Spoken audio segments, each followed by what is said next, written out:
Maintenant, parlons du deuxième domaine de connaissance qui est la gestion du périmètre. Parfois, on l'appelle la gestion du scope en anglais. Là, la gestion du périmètre, ça consiste donc à cadrer en termes d'objectifs et de livrables le projet. D'accord?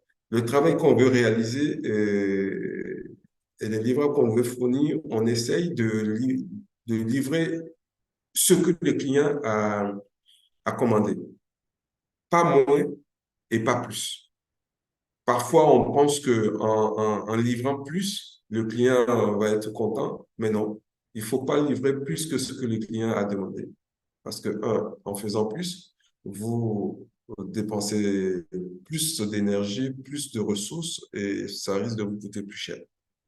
Et peut-être même que vous allez avoir des problèmes, des imperfections sur le plus qui vont peut-être entacher le travail en lui-même. Donc, ne cherchez pas à livrer plus, mais surtout ne livrez pas moins. Et c'est la gestion du périmètre qui suit cela. D'accord? Il n'est pas question, il ne s'agit pas de verrouiller le périmètre, mais c'est plutôt maîtriser ce qui est dedans, ce qu'on veut y mettre, d'accord? C'est surtout pour éviter des modifications à tout moment, parce qu'une modification, un changement coûte cher euh, dans la vie d'un projet, d'accord? Donnez-moi 2 secondes, il y a aussi un message qui me vient. Ok, bon, il y a une personne qui me demande.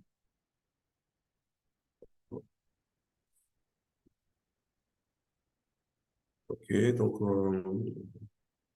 je poursuis. À ce domaine de connaissance, qui est la gestion du périmètre, il y a 6 processus. Vous remarquez ici qu'il n'y a rien à faire dans la gestion du périmètre dans la phase d'initialisation. Par contre, dans la phase de planification, vous avez 4 processus à exécuter. Il y a la planification de la gestion du périmètre et du contenu. Donc, cette activité, comprenez que c'est là où on décide quoi faire et comment faire. Quoi faire et comment le faire.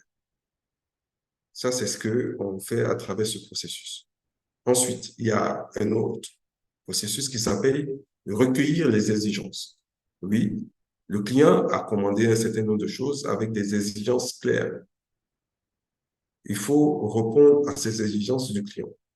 Donc, on collecte ces exigences, on les transmet dans un cahier de charge et euh, on, on fait la conception en fonction de cela et le livrable doit contenir cela. D'accord?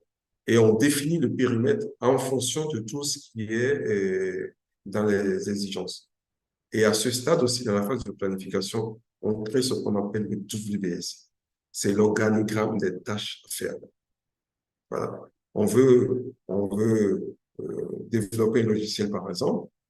On va découper cela en plusieurs tâches pour pouvoir avoir une vue un peu plus détaillée sur chaque étape.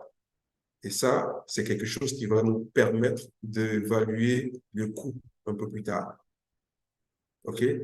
Vous constatez ici que dans la colonne exécution, dans le groupe de processus d'exécution, il n'y a rien à faire ici dans la phase de gestion de périmètre. Parce que la gestion de périmètre, on n'a pas encore commencé à exécuter quelque chose. On n'a pas encore commencé la conception ou le déploiement de quelque chose. Donc, il n'y a rien à faire. Par contre, dans le domaine dans le groupe de processus maîtrise et contrôle, il y a 2 processus à réaliser. Il y a la validation du périmètre. Voilà, c'est-à-dire que on a défini ce qu'on veut faire, il faut le faire valider, il faut qu'on valide euh, ce qu'on a fait. Est-ce que c'est conforme à ce que le client a demandé réellement? D'accord? C'est ce qu'on appelle la validation du périmètre. Et il y a un autre processus à ce niveau qui s'appelle la maîtrise du périmètre du contenu. Et quand on parle de maîtrise, c'est que c'est là où on décide si changement ou pas. D'accord? La validation permet de dire OK, not OK. Si c'est not OK, mais pourquoi not OK? Et si, pour répondre à la question not OK, il faut apporter un changement. En fait, c'est le processus d'après qui s'appelle maîtrise du périmètre et du contenu qui permet de décider et de planifier ce changement. Et dans le groupe de processus de clôture, il n'y a rien à faire pour la gestion du périmètre. Je continue donc sur le troisième domaine de connaissance qui est la gestion du temps ou la gestion de l'échéance. Le terme exact, c'est la gestion de l'échéance.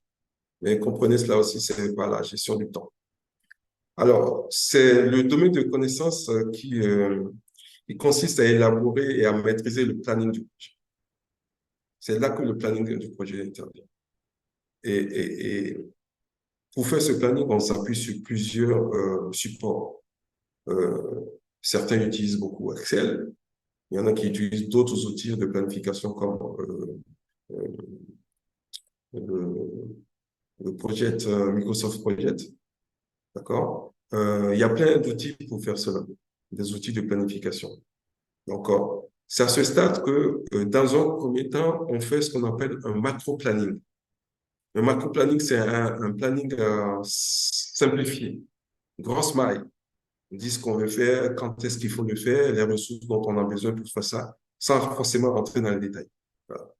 Et puis après, on peut aussi faire du retro-planning. Le retro-planning, en général, on le fait dans des projets de développement logiciel euh, où on parle de reverse engineering. Voilà, on parle de la fin.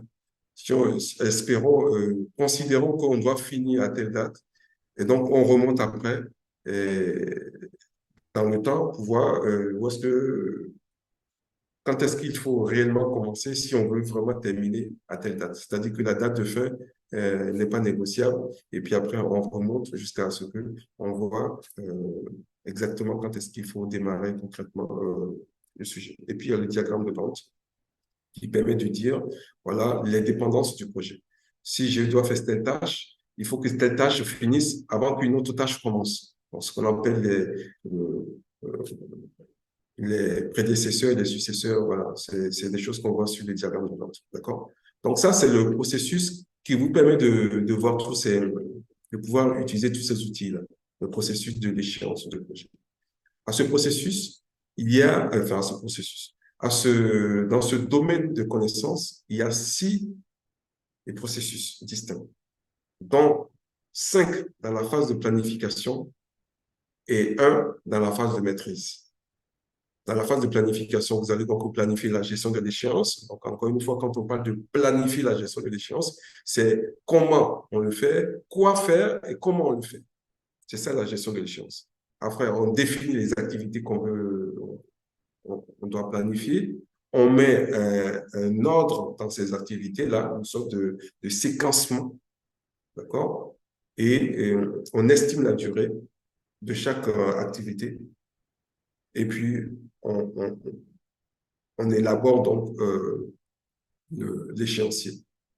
Vous vous souvenez que dans le domaine de connaissances précédentes, on a parlé de créer le WBS. Le WBS, qui est l'organigramme des activités, on s'appuie fortement dessus pour justement construire notre échéancier, parce que c'est ça qui nous permet de voir des gros blocs du projet. Et une fois qu'on a connaissance des gros blocs du projet, on essaie de voir chaque bloc, quelle est la durée nécessaire pour réaliser cela. Et donc, voilà, ce sont des processus sur lesquels le chef de projet doit absolument travailler pour construire son échéancier. Et puis, il y a le dernier processus qui est la maîtrise de l'échéancier. Là aussi, il faut continuellement voir à des fréquences qui dépendent de la taille du projet, est-ce qu'on est dans le timing ou est-ce qu'on ne l'est pas? Voilà. Continuellement, en général, on conseille de le faire toutes les semaines. Est-ce que les activités qui étaient prévues cette semaine ont été réalisées?